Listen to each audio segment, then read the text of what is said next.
Buenas tardes, ¿sí me escuchan? Sí.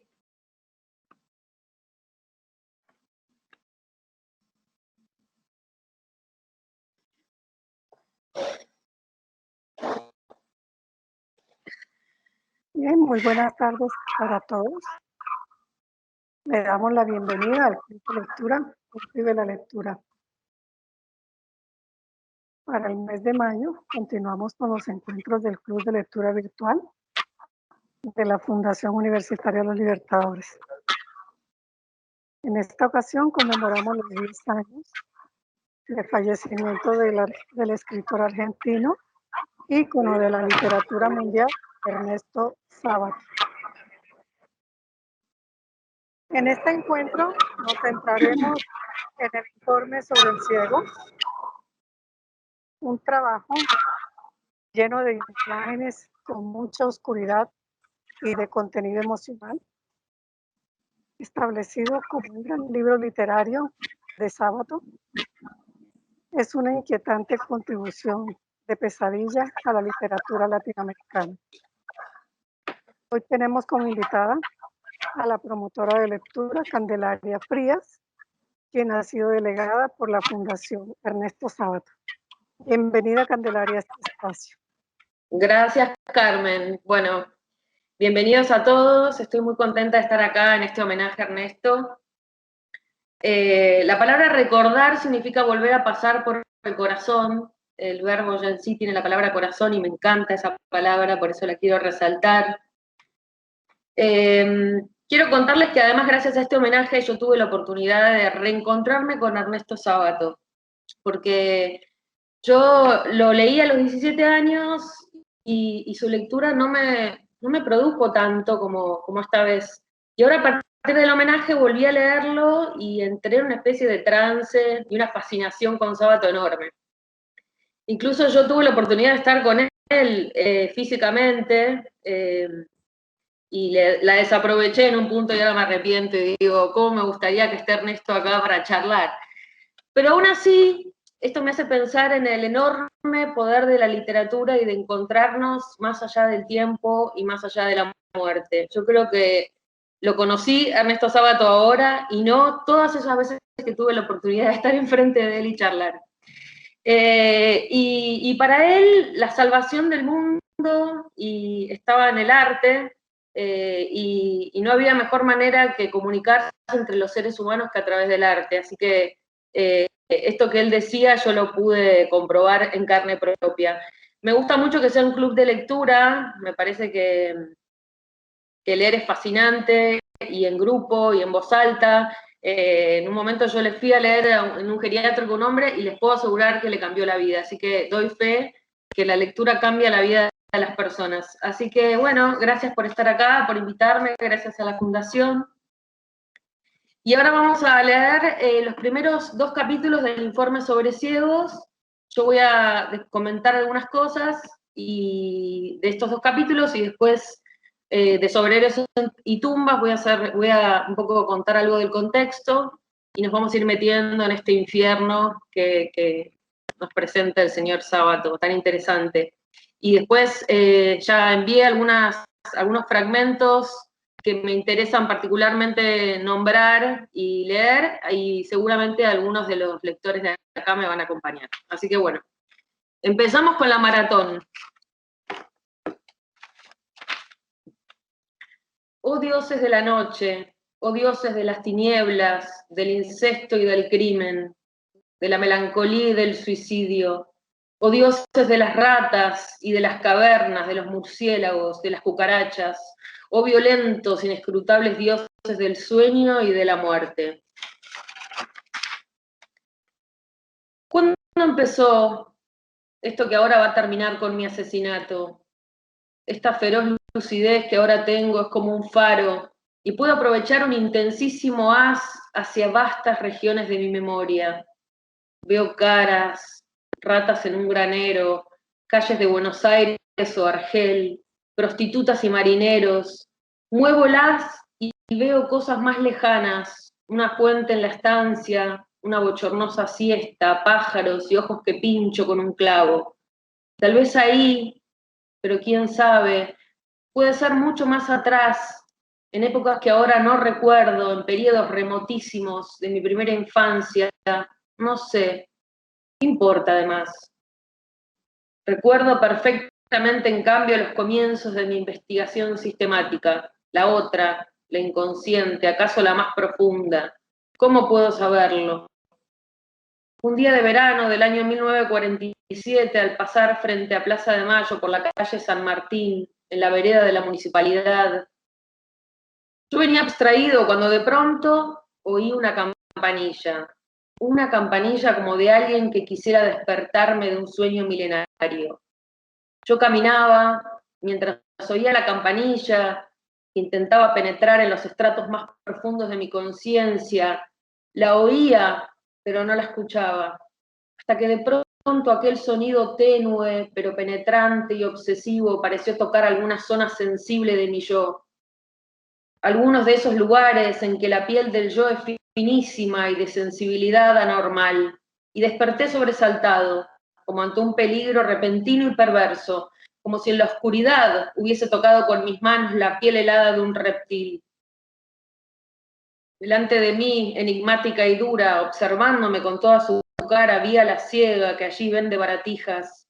Había cesado de tocar su campanilla, como si solo la hubiese movido para mí, para despertarme de mi insensato sueño, para advertir que mi existencia anterior había terminado como una estúpida etapa preparatoria y que ahora debía enfrentarme con la realidad, inmóvil, con su rostro abstracto dirigido hacia raíz, y yo paralizado como por una aparición infernal pero frígida.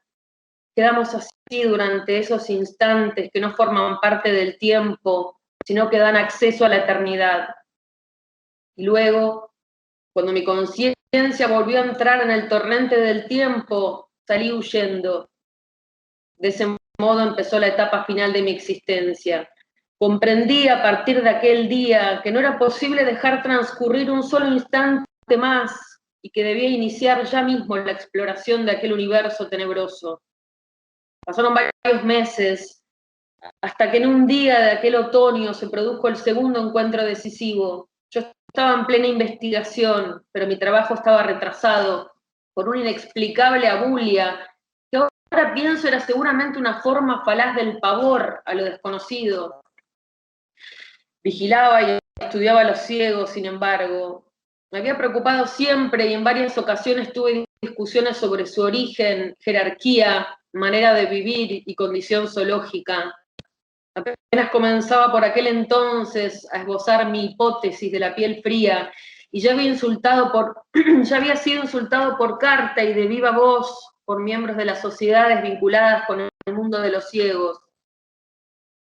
Y con esa eficacia y rapidez y misteriosa información que siempre tienen las logias y sectas secretas, esas logias y sectas que están invisiblemente difundidas entre los hombres, que sin que uno lo sepa y ni siquiera llegue a sospecharlo, nos vigilan permanentemente, nos persiguen, deciden nuestro destino, nuestro fracaso y hasta nuestra muerte.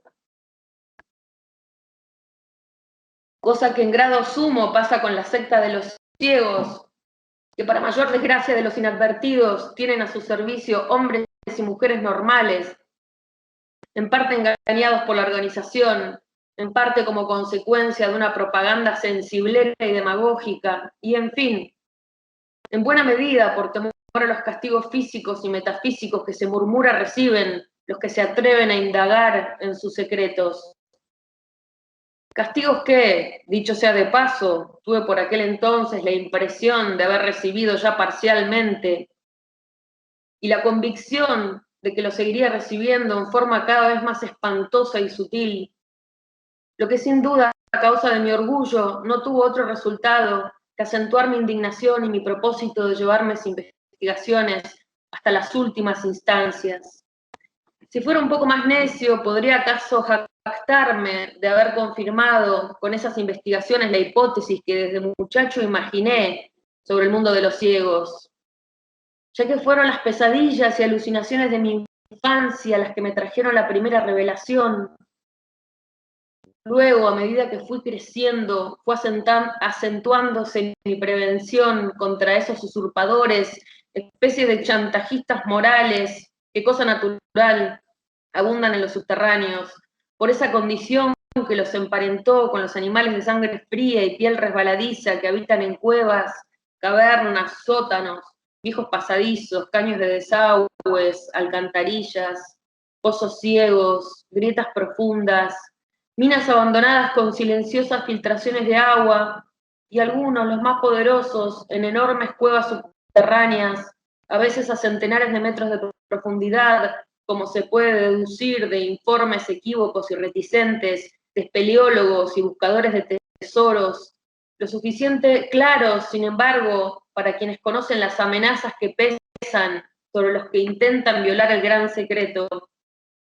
Antes, cuando era más joven y menos desconfiado, aunque estaba convencido de mi teoría, me resistía a verificarla y hasta a enunciarla, porque esos prejuicios sentimentales, que son la demagogia de las emociones, me impedían atravesar las defensas levantadas por la secta, tanto más impenetrables como más sutiles e invisibles, hechas de consignas aprendidas en las escuelas y los periódicos, respetadas por el gobierno y la policía, propagadas por las instituciones de beneficencia, las señoras y los maestros, defensas que impiden llegar hasta esos tenebrosos suburbios donde los lugares comunes empiezan a ralear más y más, y en los que empieza a sospecharse la verdad.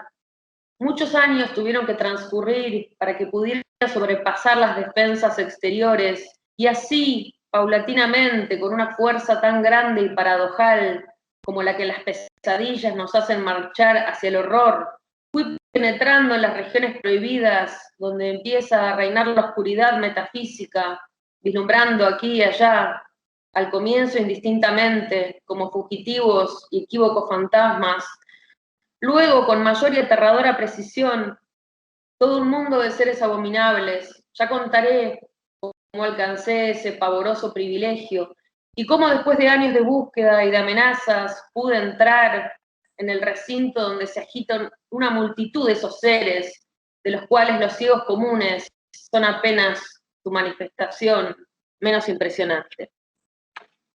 Bueno, acá tenemos este primer capítulo. El informe sobre ciegos es una parte de Sobre Héroes y Tumbas, la tercera parte, y puede leerse aisladamente, así se permite publicar también, o en el contexto de la novela, ¿no? Lo primero que me hace pensar en este capítulo es esa campanita que suena, que una ciega hace sonar, y que él dice que es como que se despierta, ¿no? Que esa campanita que despierta al hombre dormido.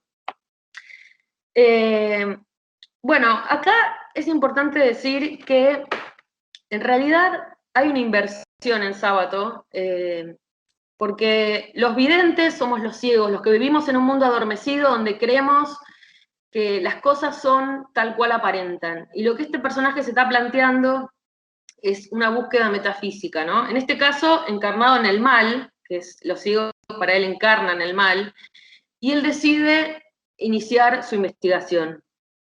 Lo paradójico de este mundo es que los que verdaderamente terminan viendo son los ciegos, porque cuando nos vamos a meter en esa especie de cueva, pozo, donde a él se le va a ir revelando aquello ontológico, el bien, el mal, la divinidad, todo eso él tendrá que pasar por una experiencia de quedarse ciego, y los que verdaderamente lo llevan y lo conducen a ese lugar son los ciegos. Y lo que también acá Sábato apunta un poco es al hombre burgués que cree en el sentido de la razón, que tiene fe en la razón, que sigue las leyes, la escuela, el gobierno, y que jamás se pregunta si no hay nada más allá, ¿no? Ese es el sentido de la campanita.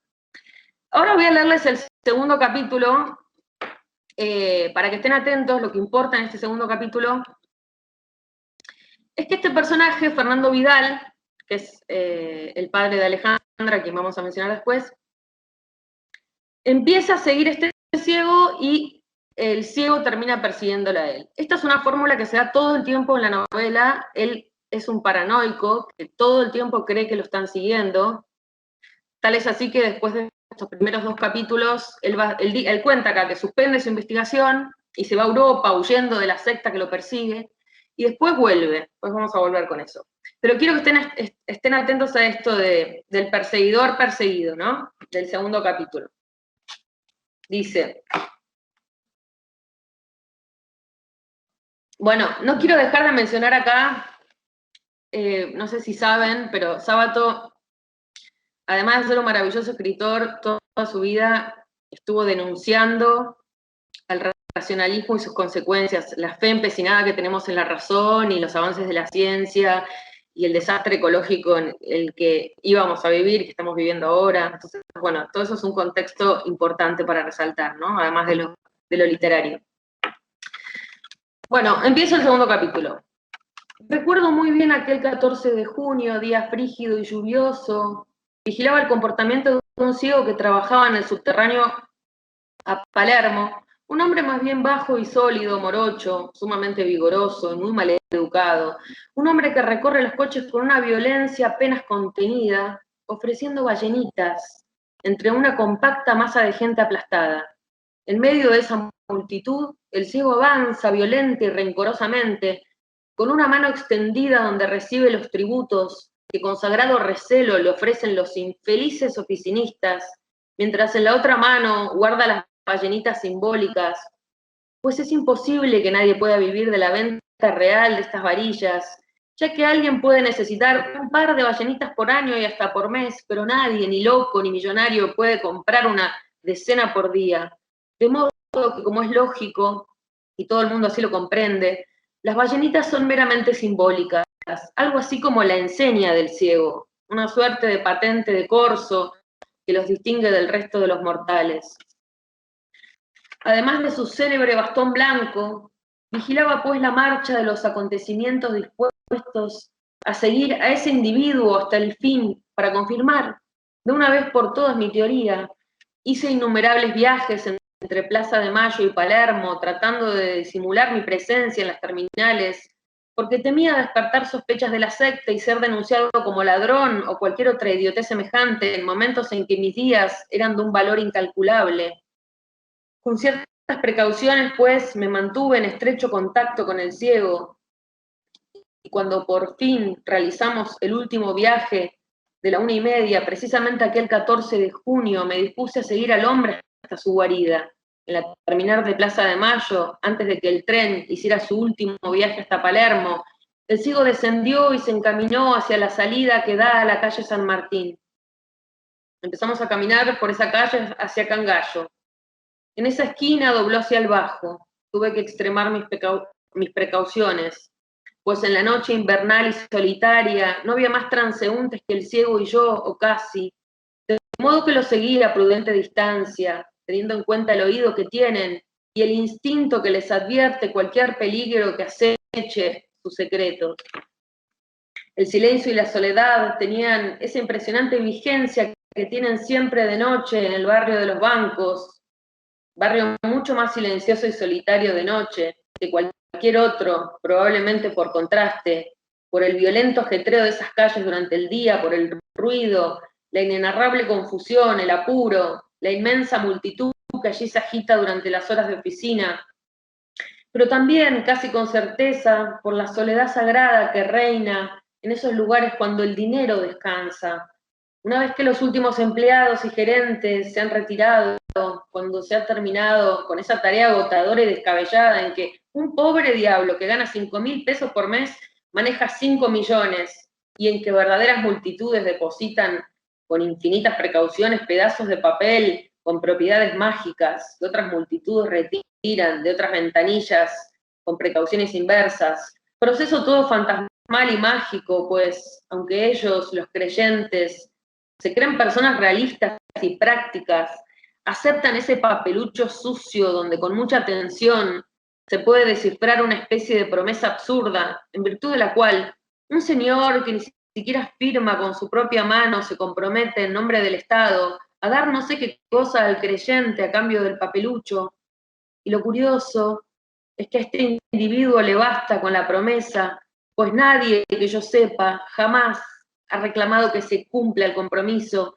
Y todavía más sorprendente, en lugar de esos papeles sucios, se entrega generalmente otro papel más limpio, pero todavía más alocado, donde otro señor promete que a cambio de ese papel se le entregará al creyente una cantidad de los mencionados papeluchos sucios, algo así como una locura al cuadrado, y todo en representación de algo que nadie ha visto jamás y que dicen ya se ha depositado en alguna parte, sobre todo en los Estados Unidos, en grutas de acero, y que toda esta historia es cosa de religión, lo indican en primer término palabras como créditos y fiduciario.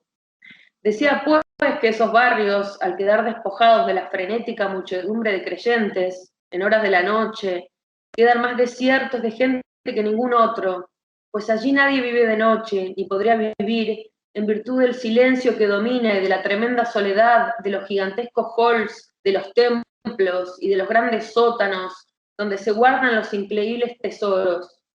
Mientras duermen ansiosamente con píldoras y drogas, perseguidos por pesadillas de desastres financieros, los poderosos hombres que controlan esa magia, y también por la obvia razón de que en esos barrios no hay alimentos, no hay nada que permita la vida permanente de seres humanos, o siquiera de ratas o cucarachas, por la extremada limpieza que existe en esos reductos de la nada, donde todo es simbólico y a lo más papeloso, y aún esos papeles, que podrían representar cierto alimento para polillas y otros bichos pequeños, son guardados en formidables recintos de acero, invulnerables a cualquier raza de seres vivientes.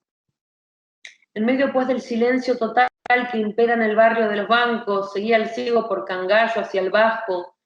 Sus pasos resonaban apagadamente, iban tomando a cada instante una personalidad más secreta y perversa. Así descendimos hasta Leandro Alem y después de atravesar la avenida nos encaminamos hacia la zona del puerto.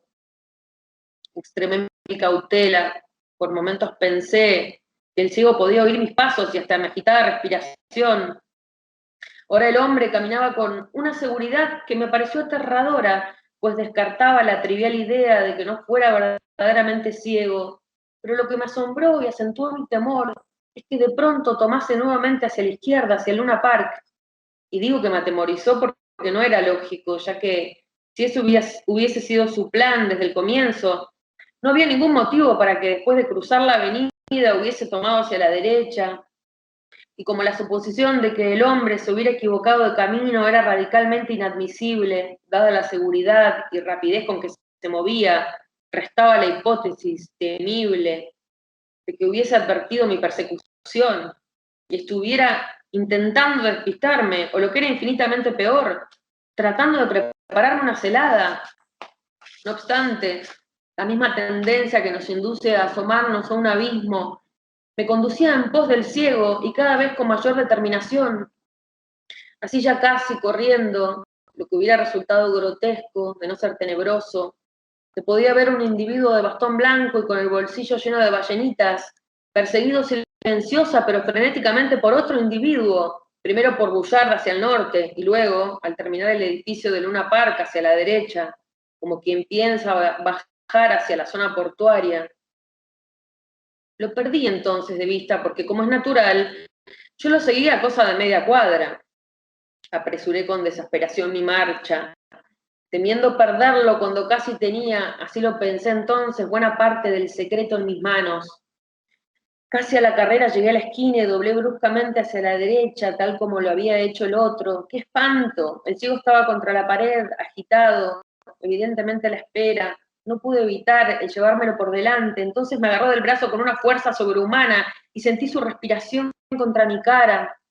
La luz era muy escasa y apenas podía distinguir su expresión, pero toda su actitud, su jadeo, el brazo que me apretaba como una tenaza, su voz, todo manifestaba rencor y una despiadada indignación. «Me ha estado siguiendo», exclamó en voz baja, pero como si gritara. Asqueado, sentía su aliento sobre mi rostro, olía su piel húmeda. Asustado, murmuré monosílabos. Negué el loque desesperadamente, le dije: «Señor, usted está equivocado». Casi caí desmayado de asco y de prevención. ¿Cómo podía haberlo advertido? ¿En qué momento? ¿De qué manera? Era imposible admitir que mediante los recursos normales de un simple ser humano hubiese podido notar mi persecución.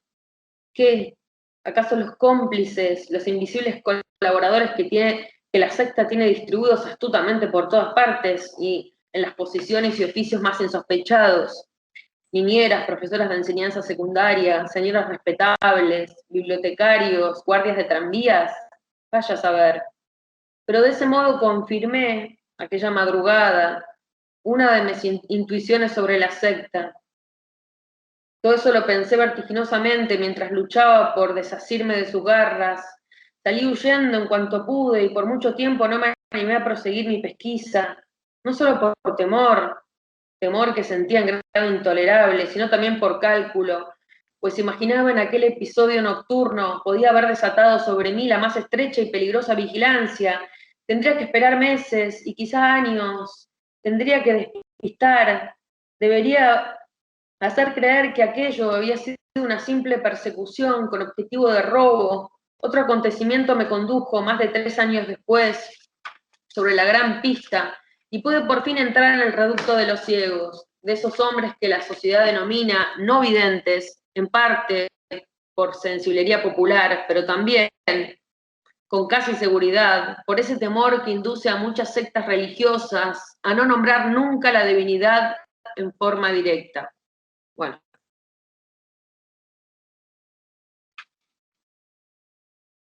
Yo elegí estos 2 primeros capítulos porque mi intención es que ustedes después continúen. No son mis preferidos, pero los elegí porque mi intención de todo esto es dejarlos a ustedes con ganas de leer. Esa es mi única intención de hoy. O sea, les estoy hablando desde el punto de vista de una lectora.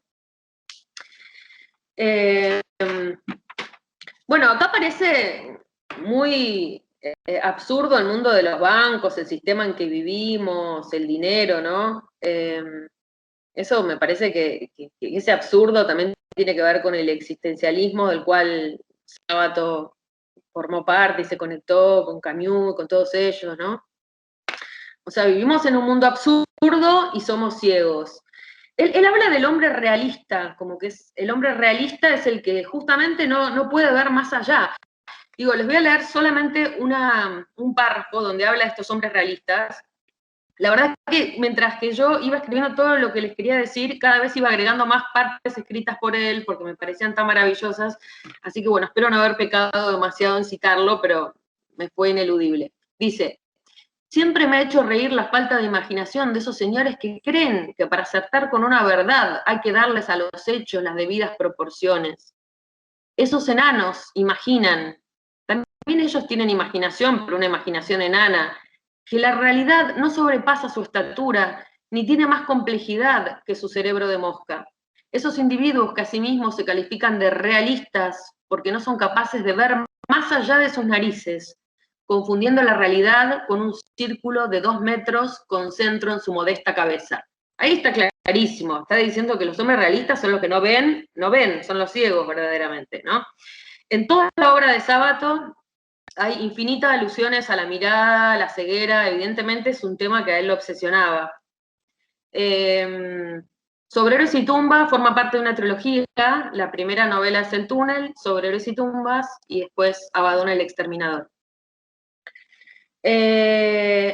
Bueno, porque esta que también estuve mirando muchos programas de él, no solo me enamoré de su prosa, sino también un poco del personaje de Sábato. Si miran en YouTube van a encontrar grandes entrevistas. Y él dice, a través de la razón se puede resolver un teorema, ¿no? Pero la razón no nos enseña ni a vivir ni a morir. Y a mí esa es una frase que me encantó, que no nos enseña ni a vivir ni a morir. Entonces, bueno, él en un punto abandonó la ciencia con esa crisis espiritual que tuvo y se dedicó a escribir y le pareció que eso era lo mejor que nos podía dar y creo que hizo bastante bien. Bueno, ¿qué más? Bueno, Sobre Héroes y Tumbas es una novela vasta, compleja, que tiene muchos puntos de vista, que abarca un periodo histórico muy extenso. El tiempo presente es en la época del peronismo, 1955, pero narra, por ejemplo, la independencia, narra las invasiones inglesas, o sea, es es una especie de retrato vivo de la patria desde 1800 hasta 1955. Y está muy bien, arquitectónicamente, está muy bien armado, porque si bien hay como una especie de collage en Sobreros y Tumbas, ¿no? Son como muchas partes. Tenemos el mundo de Alejandra y Martín, ¿no? Martín que está enamorado de Alejandra y ella le va contando parte de su historia familiar. Y ahí es cuando aparecen estos relatos también del pasado, ¿no? Por ejemplo, Alejandra le va a contar que tiene una tía loca, llamada Escolástica, que quedó loca porque los federales, la mazorca, le arrojaron la cabeza de su padre por la ventana y ella aún la conserva.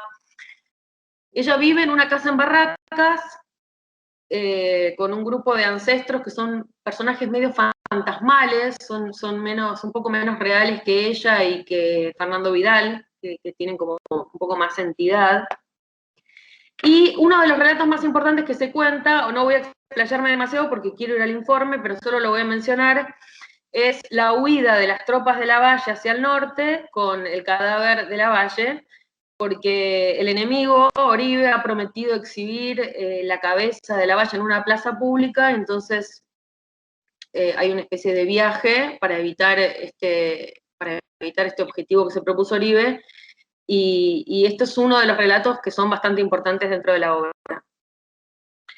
María Rosa Lojo dice que hay un portal en esa casa en Barracas porque los personajes pueden acceder a otros personajes y a otros espacios, y si bien hay un portal ahí, el portal más grande es el que se lleva a cabo en el informe sobre Sigos, porque es cuando el personaje va a entrar a tomar contacto con la divinidad o con el mal, ¿no? Con lo metafísico, digamos. Les recomiendo mucho un libro de María Rosa Lojo que se llama En busca del original perdido, acá está, y solo voy a leerles una frase que rescaté, que me gustó mucho, dice, de los personajes de Sábato, dice: sus personajes buscan el original perdido, lo que existía antes, todos recurren hacia la infancia, hacia la madre, hacia la patria perdida, hacia lo que se oculta detrás de las imágenes. Bueno, la novela comienza, Sobreros y Tumbas, comienza con una noticia preliminar que anuncia que esa casa en Barracas fue incendiada, que Alejandra mató a su padre y que ella se quemó viva. Y que apareció el informe sobre ciegos en la casa de Fernando y que la policía lo está analizando para ver si se entienden las causas del asesinato, del incendio y demás. Tanto en esta novela como en El túnel se comienza entonces con un asesinato. A Sabato le encantaban los asesinatos, siempre en sus novelas hay asesinatos. Y después se va en un raconto hacia atrás. Y bueno, recién el informe aparece en la tercera parte, o sea, pasará mucho texto, muchas narraciones hasta llegar al informe. También podemos decir que en estos podemos emparentar a Sábato con García Márquez, en el sentido de contar la historia de una familia y sus múltiples generaciones. Eso también quería decirles. Bueno, vamos a ir un poco a la estructura temporal del informe sobre ciegos, qué pasa. Yo fui rescatando las cosas que a mí más me interesaban, para que ustedes se interesen y después lo sigan leyendo.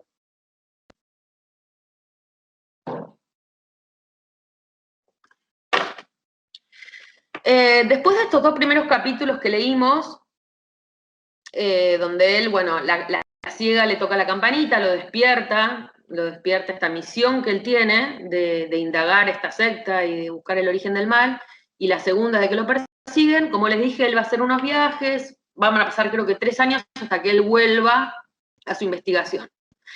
Vuelve a su investigación cuando un anarquista amigo de él se queda ciego.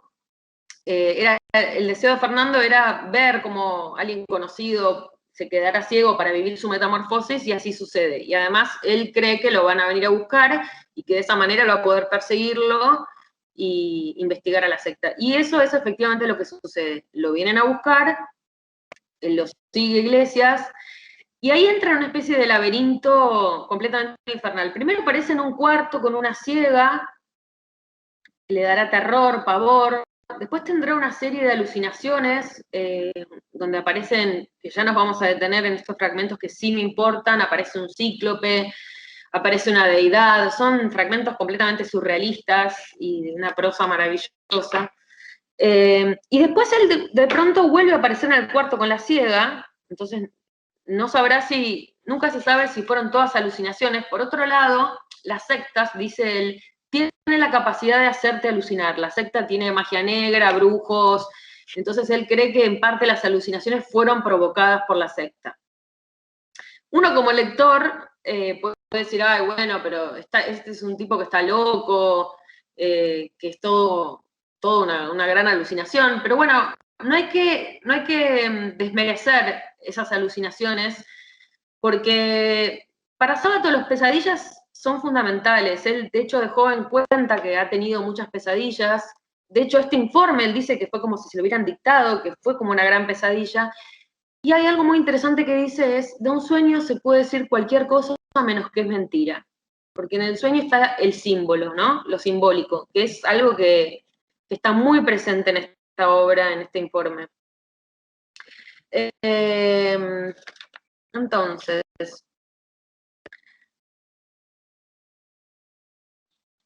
bueno, ahora quiero hablarles un poco del surrealismo, que es la parte que son las partes más surrealistas de la novela, son las del informe.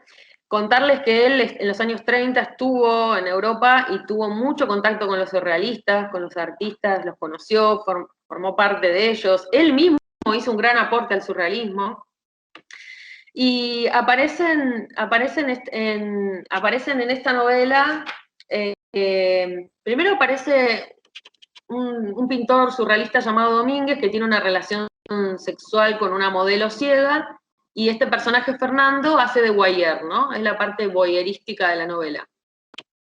Después él termina teniendo una relación sexual con esta ciega, y el que va a ser de voyeur es el marido de la ciega, que además es ciego y es paralítico. Ahora, en un ratito les voy a hacer leer cómo él describe la ciega, porque aparecen tres ciegas en el informe. Una es la ciega de la campanita, otra la ciega de cuando él se mete en ese cuarto al entrar, ingresar en el laberinto, y esta otra ciega.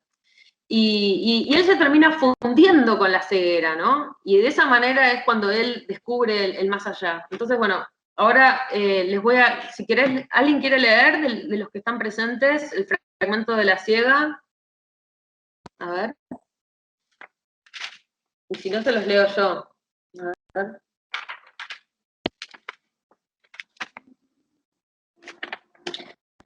Bueno, se los leo yo, si no. No sé, ¿qué decís, Leonel, vos que estás manejando la técnica? Si no, lo leo.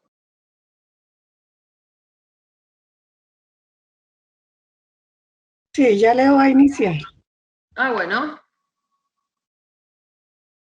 La ciega, ahí va. Así compartimos un poco, no estoy tan sola aquí, de este lado.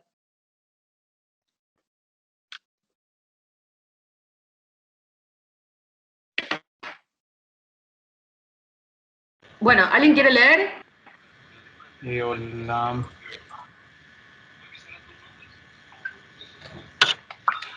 Y Leonel ha levantado la mano. Sigue, Leonel.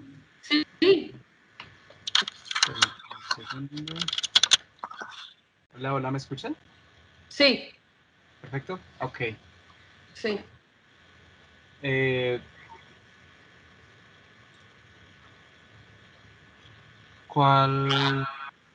¿Cuál inicio leyendo?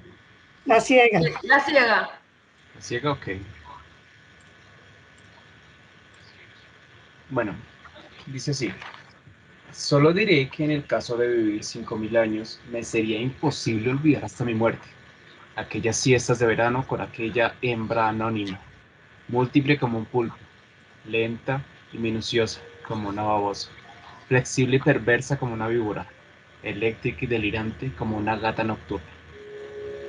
Mientras él, otro en su silla de paralítico, impotente y patético, agitaba aquellos dedos de la mano derecha y con su lengua de trapo farfullaba, vaya a saber qué, blasfemias, qué turbias e inútiles amenazas, hasta que aquel vampiro, después de chupar toda mi sangre, me abandonaba, convertido en un molusco asqueroso y amorfo. Bueno, siempre las alusiones animales con respecto a los ciegos son infinitas, para él son de una condición zoológica, ¿no? Eso ya lo leímos en el primer capítulo, pero se los recuerdo por las dudas. Bueno, y decirles que además hay una historia que él toma real, que sucedió entre los surrealistas, que había un pintor llamado, bueno, ya les conté, Domínguez, y otro pintor llamado Víctor Brauner, que Víctor Brauner pintaba cuadros de sí mismo con un ojo vaciado y pintaba ciegos. Y ocurrió, eso cuando él tenía sus ojos sanos, ocurrió que este Domínguez le arrojó un vaso y él termina perdiendo un ojo. Esto sucedió en la vida real y esto Sábato lo incorporó dentro de la novela, cosa que me parece maravilloso, porque además le vino como anillo al dedo a su mundo alocado de ciegos y de cosas terribles que suceden, ¿no? Bueno, eso ya se los conté.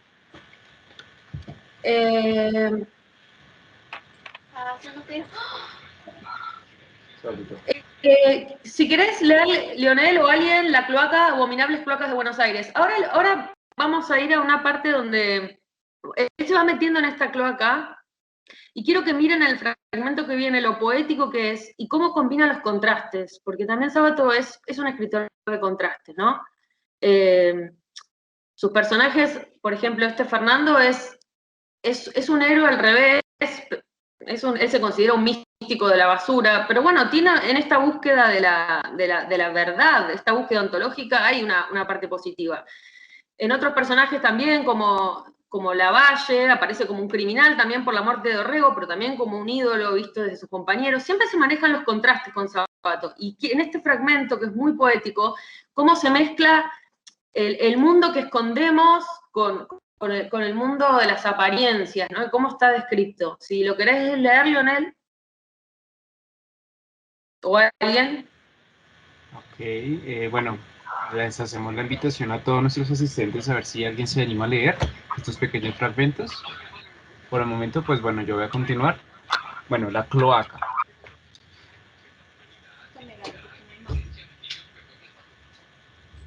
Abominables cloacas de Buenos Aires, mundo inferior y horrendo, patria de la inmundicia. Imaginaba arriba, en salones brillantes, a mujeres hermosas y delicadísimas, a gerentes de banco correctos y ponderados, a maestros de escuela diciendo que no se deben escribir malas palabras sobre las paredes. Imaginaba guardapolvos blancos y almidonados, vestidos de noche con tules o gasas pavorosas. Frases poéticas a la amada, discursos conmovedores sobre las virtudes patricias. Mientras por ahí abajo, en obsceno y pestilente tumulto, corrían mezclados las menstruaciones de aquellas amadas románticas, los excrementos de las vaporosas jóvenes vestidas de gasas, los preservativos usados por correctos gerentes, los destrozados fetos de miles de abortos, los restos de comidas de millones de casas y restaurantes, la inmensa, la innumerable basura de Buenos Aires. Y todo marchaba hacia la nada de océano mediante conductos subterráneos y secretos, como si aquellos de arriba se quisiesen olvidar, como si intentaran hacerse los desentendidos sobre esta parte de su verdad. Y como si héroes al revés, como yo, estuvieran destinados al trabajo infernal y maldito de dar cuenta de esta realidad. Bien, muchas gracias. Bueno, ese era un fragmento que me interesaba y es uno de los más famosos también, creo. Bueno, a partir de lo simbólico, es muy importante que veamos esto. Este personaje, Fernando Vidal, es como si fuera en los mitos o en las tragedias. Por ejemplo, Ulises es un héroe mítico que llega al infierno y será castigado por eso, ¿no? Eneas. Hay algo muy importante que todo esto además se presenta a través de los símbolos que aparecen siempre en los sueños también, ¿no? Porque el símbolo es prelingüístico, es antes de la escritura, aparece en los mitos, aparece en la religión. Entonces es importante que tengamos esa dimensión de este héroe al revés o místico de la basura, que lo logra expresar muy bien Sábato a través de todo este mundo simbólico y onírico y demás. Ahora vamos a leer la parte del cíclope, que es una de las partes que a mí también más me gusta. Fernando Vidal tendrá que pasar por la experiencia de la ceguera, va a haber un pterodáctilo, que es como un pájaro de la época así de los dinosaurios, que es ciego, que a la vez lo va a dejar ciego a él. Y lo interesante es que esos pájaros son los pájaros también que él le quitó los ojos en su niñez. O sea, en verdad lo que a él se le está revelando es que el mal está dentro de sí mismo, ¿se entiende? Ahora cuando lo lean lo van a ver, pero vamos a leer el Cíclope. ¿Estás ahí, Lionel? ¿O que alguien que lo quiera leer? O... Invitados todos a ver si nos quieren colaborar leyendo, pueden levantar la mano, encender el micrófono.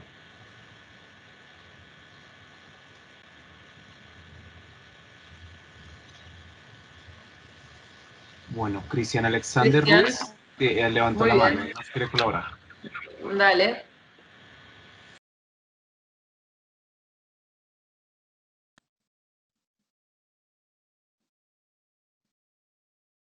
Cristian, no lo escucho. ¿Alguien lo escucha? Enciende tu micrófono, Cristian. Ya sí, es que lo tenía desactivado. Lo tenían ahí desactivado. Pero ya, buenas tardes a todos. Buenas tardes, Cristian, te escuchamos. El Cíclope. No vi más, pero parecí despertar a una realidad que me pareció, o ahora me parece, más intensa que la otra. Una realidad que tenía esa fuerza un poco ansiosa de las alucinaciones que se producen durante la fiebre. Estaba yo sobre una barca y la barca se deslizaba sobre un inmenso lago de aguas quietas, negras e insondables. Mas no podía pensar, aunque mantenía una especie de vaga conciencia y de pesada memoria de mi infancia. Pájaros a quienes yo había arrancado los ojos en aquellos años sangrientos parecían volar en las alturas, planeando sobre mí como si vigilaran mi viaje. ¿Por qué? Porque sin pensarlo ya estaba como desprovisto de pensamiento. Yo remaba en una dirección que parecía ser la dirección en que aquel sol nocturno se pondría horas o siglos después. Me parecía oír el batir pesado de sus grandes alas, como si aquellos pájaros de mi niñez se hubiesen convertido ahora en enormes pterodáctilos o en murciélagos gigantescos. Arriba y a mis espaldas, es decir, a lo que sería el este de aquel inmenso piélago negro, presentía un anciano que, lleno de resentimiento, también vigilaba mi marcha. Tenía un solo y enorme ojo en la frente. Bueno, este es el Cíclope y me evité la parte en que lo dejan ciego, pero es una parte bastante interesante. Y bueno, y eso me encanta, que a él se le termina revelando a través de esa especie de alucinación que tiene, pues estas son una de las alucinaciones, ¿no? La del Cíclope, y después hay otra que es un encuentro con una deidad. Una deidad que es una estatua que tiene un ojo que titila en el vientre, a través de que, y él se va a meter en ese ojo, se va a terminar de fundir, y ahí es cuando él ve lo que se dice, la visión cósmica, ¿no? Él tiene una memoria ancestral, se recuerda a sí mismo como un animal mitológico, como un pez, donde se desvanecen las barreras entre el bien y el mal, entre el presente y el pasado y el futuro, donde eso se da cuando él ingresa en esta deidad. Así que si alguien lo quiere leer, no sé, Cristian, si quieres seguir leyendo, o alguien... No sé, como los compañeros, como tú digas también. No, si te gusta leerle, adelante. Ok, prosigo. La deidad. Entre las torres se levantaba una estatua tan alta como ellas, y en su centro umbilical brillaba un faro fosforescente, que habría jurado yo que parpadeaba.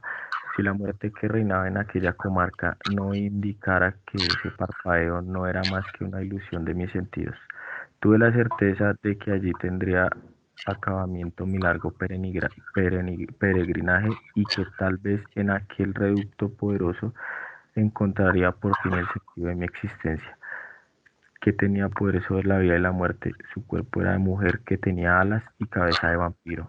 No tenía rostro. Alrededor de ella había restos calcinados, como un estático museo del horror. Había ídolos de ojos amarillos en mansiones abandonadas, dioses de piel veteada como las cebras, imágenes de una taciturna idolatría con indescifrables inscripciones. Era una comarca donde solo parecía celebrarse una sola ceremonia de la muerte. En ese momento tuve la certeza de que todo aquello, las torres, la desolada comarca, la muralla, el astro declinante, había estado esperando mi llegada y que únicamente por eso no se había derrumbado ya hacia la nada. De modo que una vez que lograra penetrar en el ojo, todo se desvanecería como un milenario simulacro. Bien, bueno. Y después de entrar en el ojo de la deidad, se produce la metamorfosis y después también de acostarse con esta ciega, ¿no? De tener una relación sexual. Y así que nos quedaría leer el último fragmento, si alguien lo quiere leer, de esperen, la metamorfosis.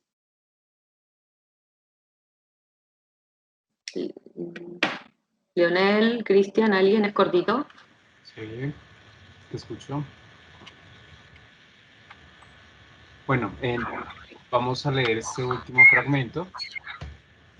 La metamorfosis. Algo me sucedió a medida que ascendía en aquel resbaladizo y sofocante túnel de carne. Mi cuerpo se iba convirtiendo en pez, mis extremidades se transformaban repugnantemente en aletas, mi piel se cubría de escamas. Asistí a catástrofes y a torturas. Vi mi pasado y mi futuro, mi muerte. Sentí que mi tiempo se detenía confiriéndome la visión de la eternidad. Tuve edades geológicas y recorrí las especies. Fui hombre y pez, fui batracio, fui un gran pájaro prehistórico. Pero ahora todo es confuso y me es imposible rememorar exactamente mi metamorfosis. Tampoco es necesario, siempre volvía obsesiva, monstruosa, fascinadora y lúbrica, la misma y reiterada honor. Bueno, bien. Espero que hayan disfrutado estos fragmentos. Acá hay una gran expiación en este personaje por sus pecados del pasado, de haberle quitado los ojos, y también hay una alusión a Edipo, porque el hecho de que Edipo se arranca los ojos por haber cometido incesto con su madre, también en este caso hay una clara referencia a lo largo de toda la novela que él cometió incesto con Alejandra, ¿no? De hecho, cuando termina su informe, dice, voy hacia ella. Ella es Alejandra. Y esa noche es que después sucede el incendio, donde también es como una gran purga, como una purificación de todo. Y es como necesario pasar por todo eso para que Sobre Ores y Tumbas termine con una esperanza. El personaje Martín, en vez de suicidarse, encuentra la luz, encuentra un personaje que se llama Hortensia Paz, se sube con un camionero y se va de viaje hacia el sur. Como que después de toda esta parte oscura y tenebrosa, viene la esperanza. Un poco eso tiene Sábato, creo yo, ¿no? La luz y la oscuridad permanentemente, todo el tiempo, dialogando entre sí. Quiero terminar con una frase de Antes del fin que me gusta mucho. Dice, la mayor nobleza de los hombres es la de levantar su obra en medio de la devastación, sosteniéndola infatigablemente a medio camino entre el desgarro y la belleza. Bueno, me quiero que nos quedemos con esa imagen. Bueno, no sé cómo estamos de tiempo, si alguien quiere hacer alguna pregunta, algún comentario, compartir alguna impresión.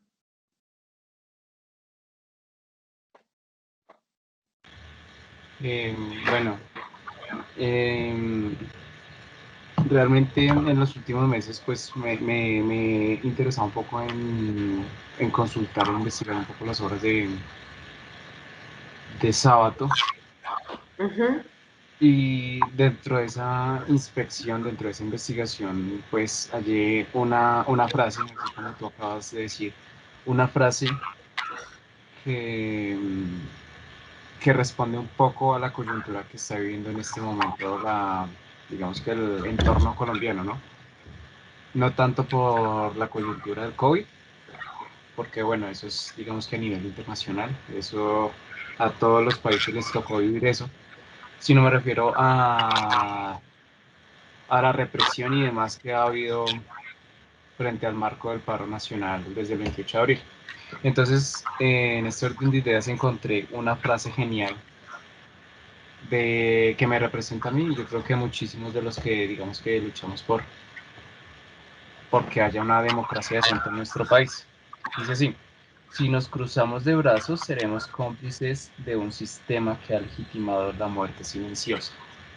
de Ernesto Sábato. ¿Y ya? Me encanta. Muchas gracias. Me encanta y sí, Sábato es tan grande que para mí fue difícil tratar de resumirlo en una hora, pero bueno, sí, es una persona que nunca se quedó de brazos cruzados, que siempre alentó a que digamos la verdad, a que no nos sometamos, a luchar. Bueno, esa en el fondo es la gran esperanza, hay una esperanza en Sábato, creo yo.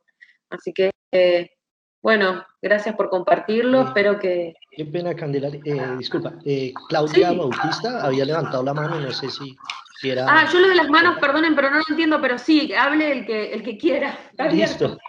Claudia, no sé, pues había levantado la mano. Claudia.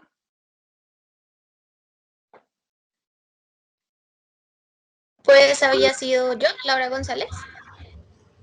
Buenas tardes, Buenas. Claudia Bautista, yo. No, pues se me la actividad accidentalmente, pero muy agradecida por la invitación. Un amigo me participó y ha sido una lectura muy enriquecedora, más por el contexto que estamos viviendo. Genial, muy feliz y ya estoy entusiasmada de seguir la lectura, me encanta. Qué suerte, qué buena noticia que me das. Ese es mi único objetivo, que tengan ganas de seguir leyéndolo.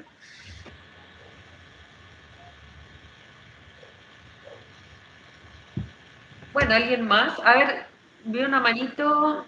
Leonel, levanta la mano, no sé. Es tan raro estar hablando con una pantalla también, donde solo veo manos y me veo a mí misma. Es muy extraño. Pero bueno, así estamos. Y también es la posibilidad de encontrarnos igual, ¿no? Más allá de todo. Carmen, levanta la mano. Gracias. No. Muy amable. Pues muy entretenido el espacio el día de hoy. Quería pues, Candelaria, agradecerte, al igual que a la Fundación Ernesto Sábato. No sé si todavía nos acompaña en este espacio la licenciada María Elvira, si quisiera de pronto dirigir unas palabras a este público. No sé si me escucha.